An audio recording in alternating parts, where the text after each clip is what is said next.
একটা হচ্ছে এপিসি সদনে বহু কর্মী আছে যাদেরকে ওনারা কিছুতেই বেরোতে দিচ্ছেন না। শুধু সেটাই নয়, তাদের কাছে খাবার, জল, খাবার এইসবগুলো পৌঁছানোর ক্ষেত্রে তারা কিন্তু বাধা দিচ্ছে। শুধু সেটাই নয়, পুলিশের নিজের মানে ডিউটি হিসেবে ডিউটি হয়, শিফট হিসেবে ডিউটি হয়। তো পুলিশের অনেক কর্মীরা যখন তারা নিজেদের ডিউটি টেক আপ করতে গেছেন, তাদেরকে আটকানোর চেষ্টা হয়েছে। আপনি কিছুক্ষণ আগেই দেখছিলেন, আমরা যাচ্ছিলাম ডিউটি করতে, আমাদেরকে আটকানো হয়েছে। শুধু সেটাই নয়, অনেক অফিসাররা যারা ওখানে আছেন তারা যখন বেরোতে চেষ্টা করছেন তাদের আটকানো হচ্ছে। খাবার, জল, খাবার এইসবগুলো যাওয়ার ক্ষেত্রে আটকানো হচ্ছে। যারা ওখানে আছে, সদনের যে কর্মীরা যারা আছে, তাদেরও একটা মানবাধিকারের ব্যাপার আছে। প্লাস পুলিশের যে অফিসার্সরা আছে তারাও ওখানটাতে আটকে আছে।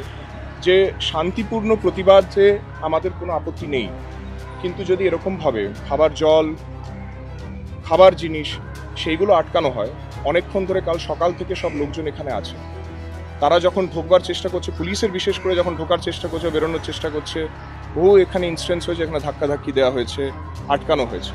তো এটা কিন্তু আইন অনুসারে হচ্ছে না। আমি ওনাদেরকে অনুরোধ করব, ওনারা শান্তিপূর্ণ অবস্থান যা করছেন করুন, কিন্তু এই জিনিসগুলো যেন না করা হয়। ওনারা সবাই সরকারি কর্মচারী, তাদেরও কিন্তু পুলিশ ভেরিফিকেশনের একটা ব্যাপার আছে। সেই জন্যে শান্তিপূর্ণ প্রতিবাদে আমাদের কোনো আপত্তি আগেও ছিল না, এখনও নেই। কিন্তু যদি এই ধরনের জিনিসগুলো করা হয়, যদি পুলিশকে সময় সময় আটকানো হয়, খাবার, জল, খাবার এই সবগুলো যাওয়ার ক্ষেত্রে যদি আটকানো হয়, তাহলে সেটা কিন্তু আইন অনুসারে হবে না। আমি ওনাদের অনুরোধ করবো যেন সেটা ওনারা না করেন।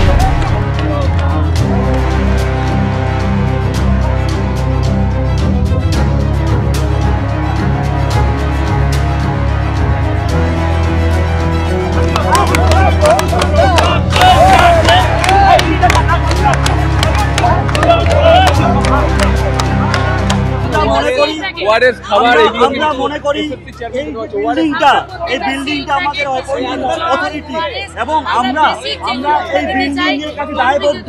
তাই এই খাবার আমরা আমাদের অভিভাবককে পৌঁছে দিচ্ছি। আমরা মানুষ, আমাদেরও বায়োলজিক্যাল নিডস আছে, জল এবং খাদ্য। তো আমরা কি করছি? আমরা খাদ্য পানীয় গ্রহণ করছি। কিছুক্ষণ আগে একজন পদস্থ আধিকারিক এসেছিলেন, আইপিএস অফিসার, তিনি বললেন যে ওনারা নাকি খাদ্য পানীয় সঠিকভাবে পাচ্ছেন না। তো আমরা যেহেতু মানুষ, আমাদের শিক্ষক, সর্বোপরি আমরা সমাজ গড়ার কারিগর, সমাজের প্রতি আমাদের দায়বদ্ধতা আছে। পুলিশ প্রশাসন আমাদের শত্রু নয়, তারা আমাদের মতো বন্ধু। তো আমরা তাদেরকে অনুগ্রহ করে বলছি যে স্যার, আপনি প্লিজ আমাদের কাছ থেকে খাদ্য পানীয় গ্রহণ করুন এবং আমাদের আন্দোলনের সাথে থাকুন। আমরাও মানবিকভাবে আপনাদের আন্দোলনের সাথে আছি। যোগ্য কমিশন আমাদেরকে যে কথা দিয়েছিল 21 তারিখে ওএমআর পাবলিশ এবং যোগ্যদের তালিকা দেওয়ার, সেটা এখনো কেন দিল না, সেই কৈফিয়তটাই আমরা চাইতে এসেছি। যতক্ষণ না দেবে ততক্ষণ আমরা এখান থেকে উঠবো না।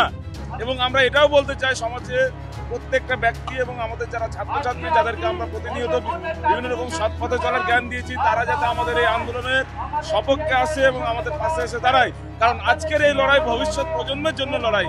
আজকে যদি আমরা না আমাদেরকে বাঁচাতে পারি, তাহলে ভবিষ্যৎ প্রজন্ম কেউ আর শিক্ষক হতে পারবে না, কেউ পশ্চিমবঙ্গের সরকারি চাকরিও পাবে না, আর পেলেও তাকে টিকিয়ে রাখতে পারবে না। আশায় ছিলাম কালকে 21 তারিখের মধ্যে সন্ধ্যা 6টার মধ্যে লিস্ট দেওয়া হবে, কিন্তু সেই লিস্ট দেওয়া হয়নি। আমরা খুবই মনোযোগিতা ভেঙে গেছি, আর আমরা চাইছি আজকে পর্যন্ত সেই লিস্ট দিয়ে দেয়, তাহলে আমাদের অবস্থা এই যে চলছে আমাদের সমস্ত ক্লিয়ার হয়ে যাবে। আর আরেকটা কথা, যেটা এখন তো লিস্ট দেওয়া হয়নি এই জন্য কারণ উনি পারমিশন দেননি। উনি সব জানেন, উনি A to Z প্ল্যান করে রেখে দিয়েছিলেন। সেই প্ল্যানে এটা একটা অংশ ছিল কালকে থার্ড কাউন্সিলিং, ফোর্থ কাউন্সিলিং, সেটাও উনি জানেন। উনার আদেশে সবকিছু হচ্ছেন, আর উনি কেন এখন তো পারমিশন দিচ্ছেন না সেটা এখন কেউ জানেন না। হ্যাঁ,